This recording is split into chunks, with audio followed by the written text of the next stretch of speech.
Hey guys, I'm Dave and welcome to the Trull Gallery. Today, we're going to update a friend's dry bar.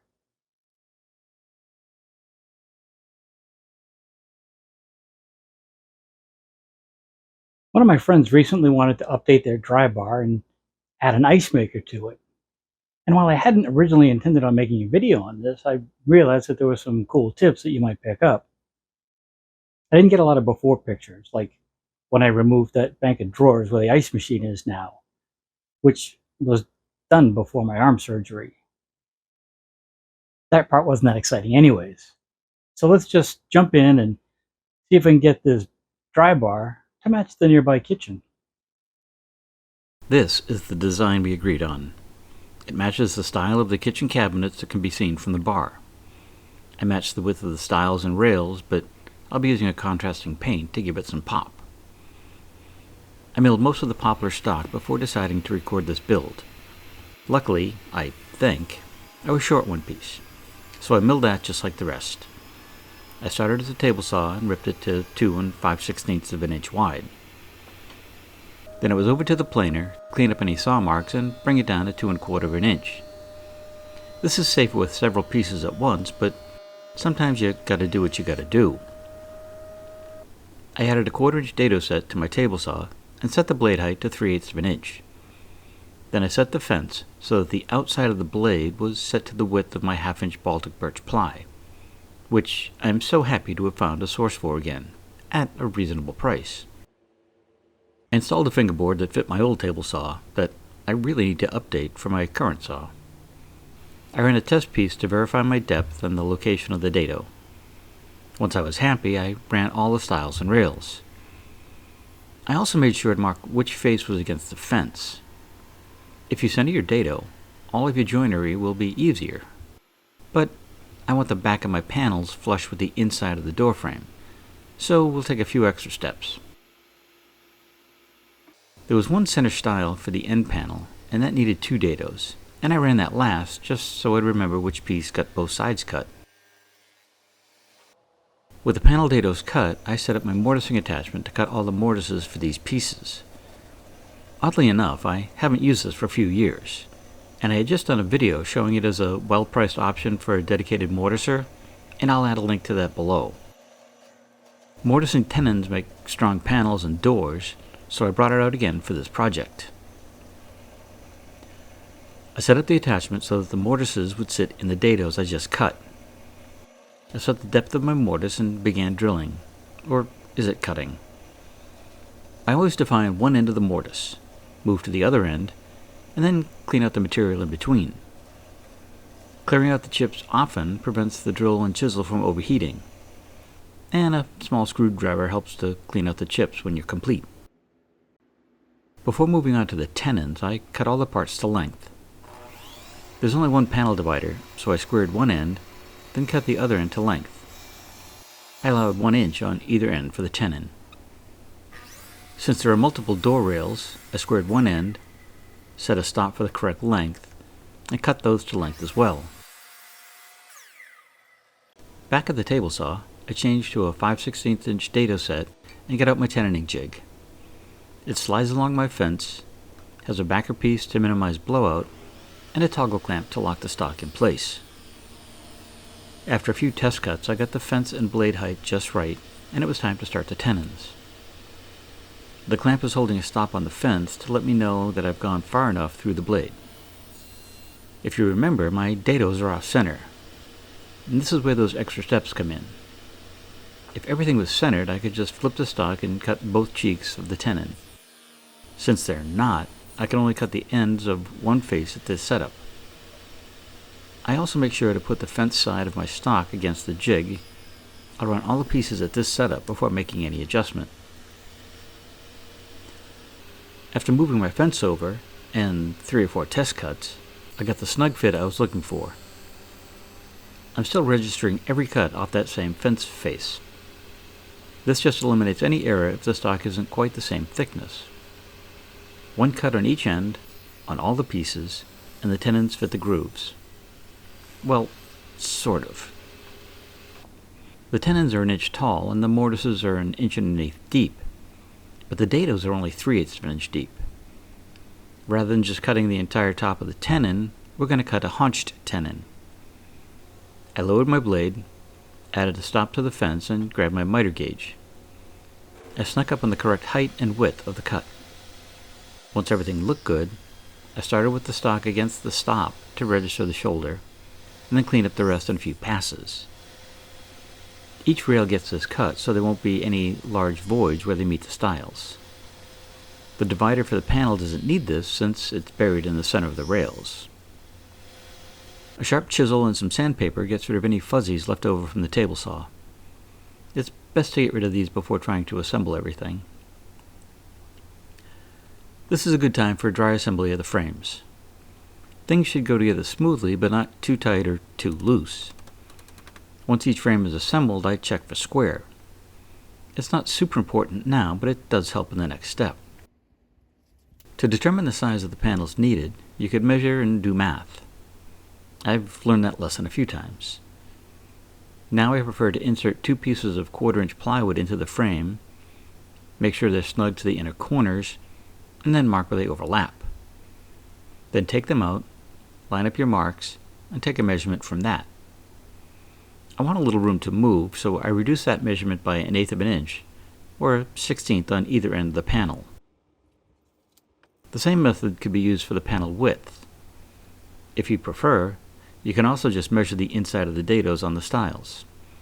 Still, make sure to allow for a little wiggle room. Now that I know how large my panels are, it's time to break down some 1/2-inch birch plywood. I got out my old reliable circular saw jig, laid it out on my marks, and no, wait. Let's break out the cool tools. I finally upgraded and bought a Kreg adaptive cutting system, their version of a plunge cutting track saw. This was the inaugural cut.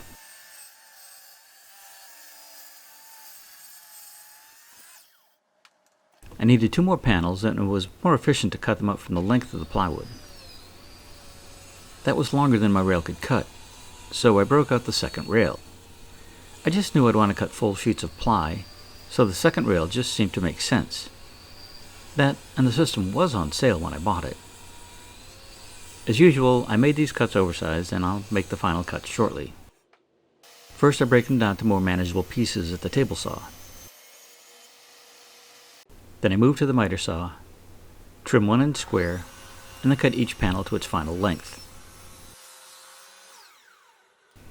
For the panels with the same dimensions, I clamped them together after squaring the first end, then cut them to length at the same time. The final step was to rip the panels to their width, and I made sure to cut off any factory or damaged edges here. The panels need a rabbet to fit into the door frames. I installed a 3/8-inch dado set in my table saw, clamped a sacrificial fence in place, and set my blade height to about a 1/16 of an inch. This scoring cut defines the edge of the rabbet, while minimizing any blowout from a full-depth cut. I'm making a 1/2-inch wide rabbet, and I would have preferred to use a 5/8-inch dado, but my saw was acting up and binding up with a larger set. My plan to cut the rabbets in 2 passes just became 3. I left the fence in place and raised the blade until I had a snug-fitting rabbet on some test stock.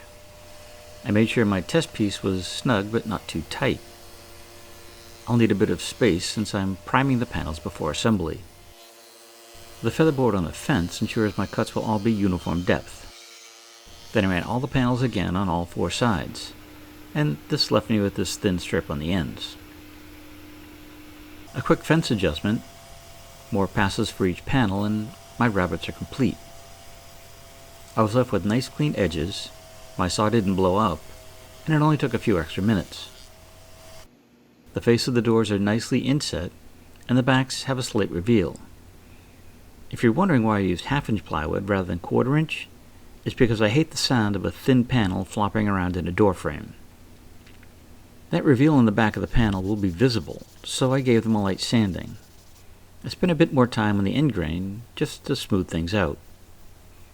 Then each panel was sanded front and back with my random orbit sander and 150 grit sandpaper. This panel had a patch right at the edge of the rabbet, and it lifted just a bit. A dab of CA glue and activator, and it was good as new. The final step for the panels was to ease the edges of the rabbets with a bit of hand sanding and a small sanding block. They still look square, but they're not sharp to the touch. Since a little Florida weather rolled in, I had to postpone the priming, at least for 10 minutes until the storm passed. While I'm waiting, I sanded the inside edges of the stiles and rails. Just make sure to keep things square and not remove too much stock. Oversanding the stiles could cause the joints to have gaps in them. With the worst of the weather past, I wiped off any remaining dust and loaded my HVLP spray gun with primer. I hit all the rabbets first, and then moved on to the main portion of the panels. I let that dry for several hours before I came back, flipped them over, and primed the show face. I let the primer dry overnight and then gave them a light sanding to remove any of the raised grain. I used that small sanding block and some 180 grit paper to clean up the rabbets, since it'd be difficult to clean up later. Then I cleaned up the two faces of each panel just to make things easier after assembly. The three doors were assembled first. I start with a dab of caulk in the center of each rail and stile. This will prevent any rattling of the panel, and I'm not concerned about wood movement with a plywood panel. The caulk is pliable enough to allow minimal movement there might be, and I had cut the panels undersized just in case. A bit of glue on the first tenon and it was set in place.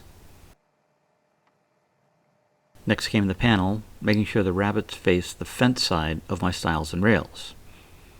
Then I could glue the second rail in place. After adding glue to the remaining tenons, the last stile was added. A few taps of the mallet help align the parts before adding the clamps. I'm working from the back side so I can make sure that the panel stays centered in its frame. Everything looks good, but I'll check the door for square just in case. I make sure the diagonal measurements are the same, and even double check the exterior measurements for my layout lines. The other doors in the panel were assembled in the same way, although there was a bit more juggling with the panel. Once the glue dried, I cleaned up each joint with my random orbit sander and some 120 grit paper. When I removed all the pencil lines, I know both sides of the joint are smooth. There were a few spots where the joints weren't as tight as I'd like them. Since this will be painted, I filled them with some DAP plastic wood. It dries quickly and sands easily. With everything cleaned up, it was time to remove the excess stiles. I made sure to square my track to the sides of each piece and trimmed off the ends. Then I could flip each part, mark the final height, and trim the piece to size. I've done this with my shop-made jig, but this guy is just so much easier to use. The doors were cut just like the panel, except for the final cut on the pair of matching doors. They were clamped together with the square ends lined up. Then I made the final cut, ensuring that the two doors were the same height. With the ends cut off, you can see those haunched tenons and how nicely they all come together. The back and bottom of the inside of the panel got some pocket holes. This will hold things in place during installation. Then all the parts got a final pre-paint sanding with 150 grit paper. I cleaned up all the faces, ends and edges, and even the few that won't be seen. I also eased all the square edges so they won't be sharp to the touch. A few swipes with some 180 grit paper by hand is all it took to clean them up, while still looking square. The pieces were primed on one face, set aside to dry, and then primed on the opposite side before being set aside to dry overnight.